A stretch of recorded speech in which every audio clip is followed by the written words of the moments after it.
asum gari thoraga lakpana Nikhil hoigi mayumsi yoksilakli gari duso mafam chaba mi yenglaga khamli aduga sumang lon changakli pocket humsilaga haifet imung lom da yengli aduga Nikhil bu kaurakli Nikhil amuk kaubada Nikhil sutaraduna mapanda hatho ado thorakli Nikhil na arke kakhalo yani sida sum legi loshilo adanga famamo ai kuiroi faloshila lage Nik sufam de pocket sum homlaga mango gi stair adai waida sum mamang do thoklaga leptuna leiri yambo Nik sumaning lomda fat on thorakli Pretty do khali khali maya higat ke imung lagi sen thorak laga Nik yang nakan do lepli Nik do so tung khazil hali Pretty na kanai chatoino ai siawge hai angang thorom nati Pretty so hai face suk tok laga khangzari bungo inam siuna chatoi na tra e kare ibungo kaina angang na napsilakani akhoi tamasuna nong taibu koibu pubide ihe sanida pubirangi asing mera sengala loire tanjadu da Nikhil solution baloiraga thorakli Pretty na tama akhoi ni koibu chalani Nikhil na ingna sang irang fanu angang na sak saba ya mama kolik na nang mungai le horabani chalo loiraga ne larik par leyo Pretty su pai thoklaga imung lom na changkhre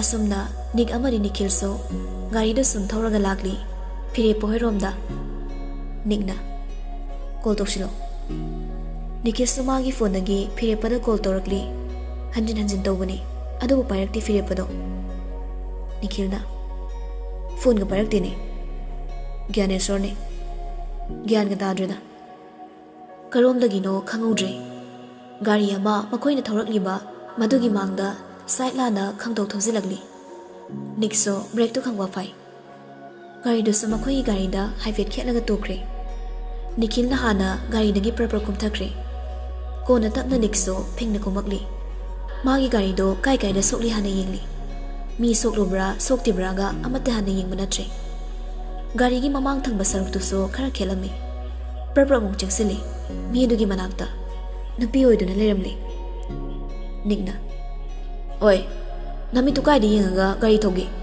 asi khelis kaino gari thoboge niyom so amuk takna kisi haibra nupi orasu foi de leitamni Nikhil su tinga Nik de yenglaga taplapna hairakli kaino arke mi soklisidi adu mai na bro Nikhil na Miranda na tro au hoi sokpa yaw bro kai chalugano sokti game tawdi Miranda so hato hogasai Nik to pisum samjinaga dawbagi Miranda da yenglaga lei Nikhil na fare sopa yawdramina halo Miranda so makok tu nomlam naga gari do thauduna chatkre Nik so Nikhil da mu yengakli Nik na asina karamba narol dagi lisala khangarami ba khangwaina college puli dudi nong tawdi kongnade asina hanbani wado makata na dre Mabani so pire poi tamna gari do mung thorakli ngayaki tungda so pire poi gi yum yorakli gari do thonga na khamlam laga jangakli anima sumang nagi Nikhil le ko korakli pire pa pire gi mapa thorak laga haima ibung onoi la ibra Nikhil na au baba pire padi magi ka da lerangani chango Nik na nang sangro ai leramagi Nikhil oina changre Nik so nakala marom don thoklaga hadak so pocket hom laga lebli ibungo sto sida famone Nik so phire pagi maparom da habit on silaga yani noi bu kadai chat kadabano asai fawda koi tholuge tobuni toine lang thokpa su phate ko lang du su yade adubo laik lai su da so pukning changgadabani ko Baba, hojiki matamda bo larik ta paktam tamlaga kaidong na doino da eme mayam amasu tara larisida paba iba khara haira loreda government job ka kalak sedina sadi ai business toraga lairasira na khalibani Niki wangangduda Pirepagi mapado kumfam ama khangkidre. Ingangakna yengduna lay. Paungaydi college su kya kadena. Kaning basu poktaba. Bekshi yam chari. Ado kaisu ikai bindina. Nasadi mai pagi maranda sum chuppaga leibasa. Kaya hinadaba. Independent person oina isana isa ngamnaba adum honazaba. Adum honazay haitare. Pirepagi mapado wala ngangkidre. Hairakliba Niki waduda madi pura ngakre. Madi adugumba Niki wahaiduso hairakani khaludabani. Matangduda imungdagi Firepa amadi Nikil suthorakli. Firepana kok manung changakpa yabase midop tongna mo swaide lehoriba. Nikna lorabo. Nik hana thokre. Firepaso mapadon silaga. Baba aswaimu chaluge kuiro oye. Hoi chaloro. Firepagi mapaso makoina chatkibado yengduna lehori.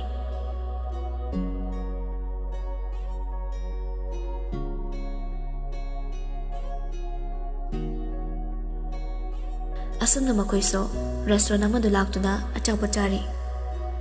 Nikna Gyaneswar phone ga paidru kaigino. Firepana charge tawra tharamani adu tahodraba. Nangam faridori. Firepana yam kuigumse. Nikna yam sinraba hangragega hankro. Nikilna yariba arke nang suikta fingali. Firepana as nang sidiba. Nikna nupa na bukhara koi lang jodi kaino. Nupi na isa uyam langaga paksabado. Adumaina nupa su khara langkot tawraga pakpani. Nikilna hoine. Firepana college su khara lairaga kaagi hairani. Noine su khara kasidana. Nikna kona khanase. Nikilna akoi palemda nongan managi numita wa faune isok langbada laifam ga khangdrabani.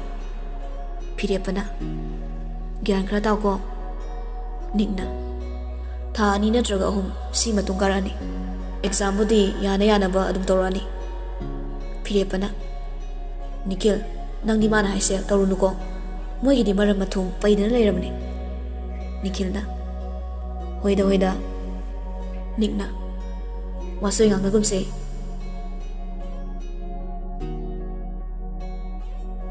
Lirikso Dr. Mayam amana magi anabagi maramda test kara tawri.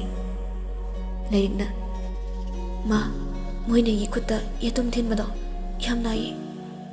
Malana kaisa tawrise ichadi maram mokpani. Amuk thingi haradi aidi chatkini. Yadi adumai tawba yadi ko.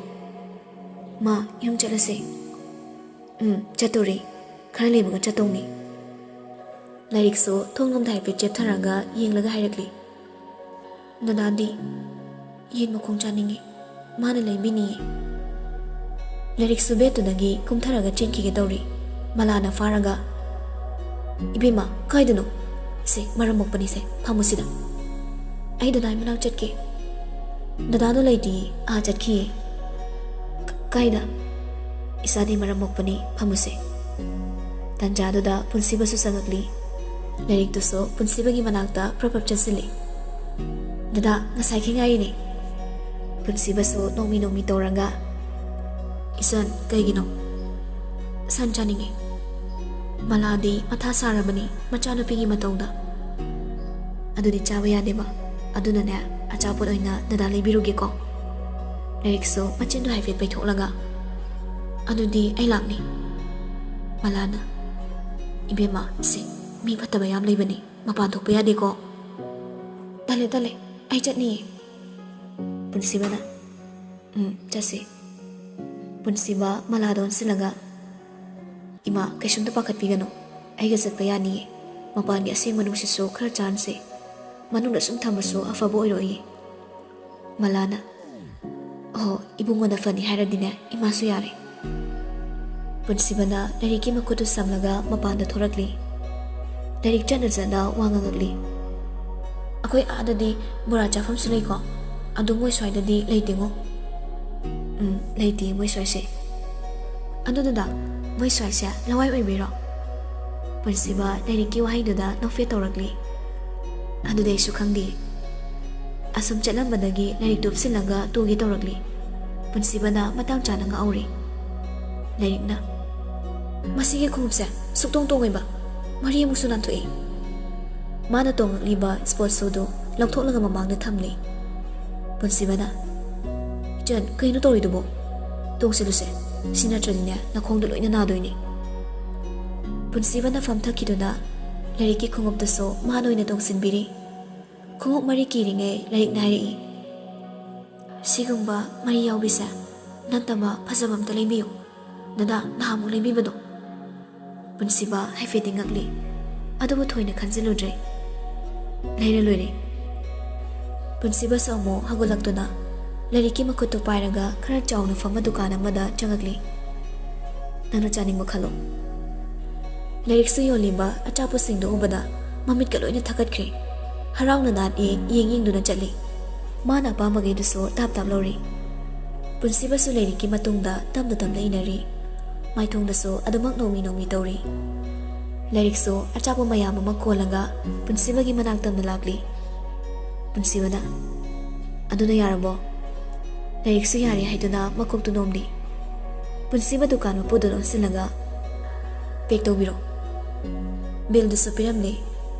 Punsiba na achapot khawdo makhut oiduni yali. Aduga makhut yetuna lairik ta samli. Lairik na lollipop ama umlaga tumina chatli. Punsiba da samliba makhutuso hai haiduna chatli. Lairik na hairakpaduda punsiba su makhuto free thaduna hairi. Hospital yawmaga malaria chapon mayamdu ubada mami lauktholaga. Ibema kaigino nangi dada asuyamna chapole helesibo. Lairik umliba lollipop to lautholaga. Dadana pama khalo haini. Malana amatang leiro uyadro nangbo kaisu saroidabada. Punsibana Ima aishu thoonge test result laakanda amuk laage. Malana ho phari bungo.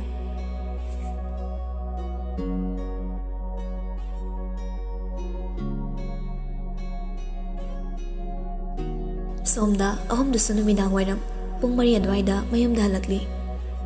Asum tharambadagi nikso Bookstore amagi mamangda gari do khamkre. Phirepaga nikilgaso ingangak yengni. Phirepana kai lai leidoino. Nikna ya famlamo. Nikso khongai thona chatuna bookstore do na changkre. Nikilna aidi manga chabe mane. Bookstore ga changkri se. Phirepa kemta mo hada kai. Layong na male. Nikilna Surasati uramni. Niksu lairik khara makhutu pairaga amuk lakli. Gari duda karakli. Lairik tu situgi ahangmaduna thamli. Phirepa lairik tu fat paikhalaga yengli. Class 11. Nikhilna Arke loyumbagiro. Nikna Phirepana Inaudo udaba kuirene. Nikto karimtaga khumlaktre. Magi thofam thokpa gari do dum thori. Asumna magi mayum fauba thilamnaga niksu mayum dhalakli. Yum hek yawmaga manawgi lerakpa lairik singdo paikhalaga manunglomda changakli. Loyum baso mayai kaduda magi hawdong machado pamlaga TV yengduna leirumdi. Nikna Lairik Loyum baso harawna fuhawali. Aigiro sir. Nangi natradi nangi hawdong yangang bisigiro. Loyum baso hara lairik tu loksili. Niksu magi ka tamna kariba stair da ka bahuri. Karamba do chap leblaga haife lep hori ba loyum badon silaga. Oi, TV yeng lerano. Lairik to lairabanina lairik pokso. Tabok su yawba nate. Loyum baso hai bagong mangak tu nomli. Niksu satlabagi waraduna pamung do longni hiptakre. Khung fawba lauthoktre. Numidangi matamni. Punsiba so lairiki result lakladuna Malahagi manakta lakli. Malana Ibungo kamdore. Ima ichan gise amnesia haiba lainaduni. Kayam kuina lairagadi pharakani bungo. Tha ani mukti changani na khali. Mala soda sangno dokche. Nungaita punsiba da yengno hairagli. Ibungo na nasan sibu fana bo nabiyo. Aikoi mayam lerisidi. Mala sumitloda pirang amani sintharakli. Tarakliba pirang duso ꯃꯥꯒꯤ ꯐꯤꯖꯤ ꯑꯃꯅ ꯇꯩꯊꯣꯛꯂꯤ꯫ ꯏꯃꯥ ꯑꯗꯨꯃꯥꯏꯅ ꯇꯧꯒꯅꯨ, ꯏꯆꯟꯁꯦ ꯁꯣꯏꯗꯅ ꯐꯅꯤ꯫